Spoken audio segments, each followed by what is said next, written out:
Good evening, Ron. Thank Hi. you very much for all three for seminars. Wonderful, thank you. My question is that you said that you had the blood of our Lord examined by the Israelis. That's correct. What was their determination of that? Okay. Now, we won't be able to take second questions. I'm sorry if you're on your second one, please just step out. I love you, but we're running out of time. Real quickly, okay. Dried blood is dead blood. Everybody knows that, all right? They can test the blood of the pharaohs, the mummies of the pharaohs, all right? There's certain things they can do. They cannot get a chromosome count by any method I'm familiar with, all right? Things keep changing. I don't profess to know everything. However, there's no way I know that you can get a chromosome count out of dead blood. You can get a DNA and some other things, but not a chromosome count, all right? That's done by living white blood cells.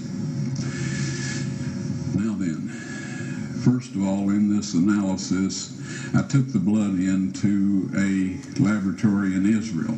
I asked one of the people I work with in antiquities, where is a good laboratory that does reliable work? And they said, such and such, such and such. I took it. I just said, please examine this blood and tell me what you can tell me about it. All right? They said, well, look, we're going to reconstitute it. We're going to put it in normal saline and keep it at body temperature for 72 hours with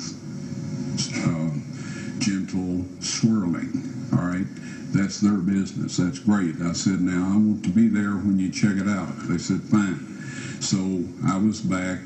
They checked it out. I said, now, they said it's human blood. We can tell that. They did whatever tests they need to do. And then I said, take some of the white blood cells and put them in a growth medium and keep them at body temperature for 48 hours. And they said, well, that'll do no good because it's dead blood. I said, would you please do that for me? And they said, okay, we'll do it. So anyway, I said, I want to be there when you take it out and examine it. So I was back there. They took it out, examined it under a microscope, and the one technician called the other one over there, and then they called the boss over there, and they were talking Hebrew a mile a minute there for a little bit, and they looked at me and they said, Mr. Wyatt, this human blood only has 24 chromosomes in it.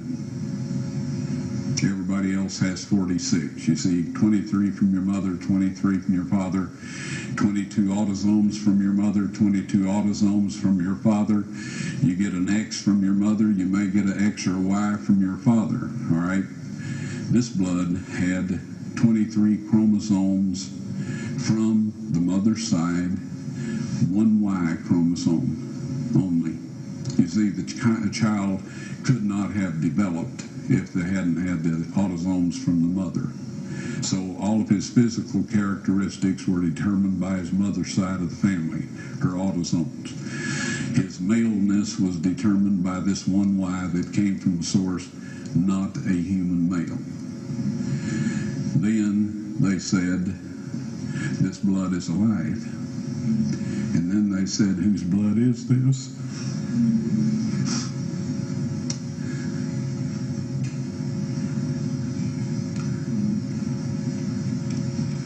I said, it's the blood of your Messiah.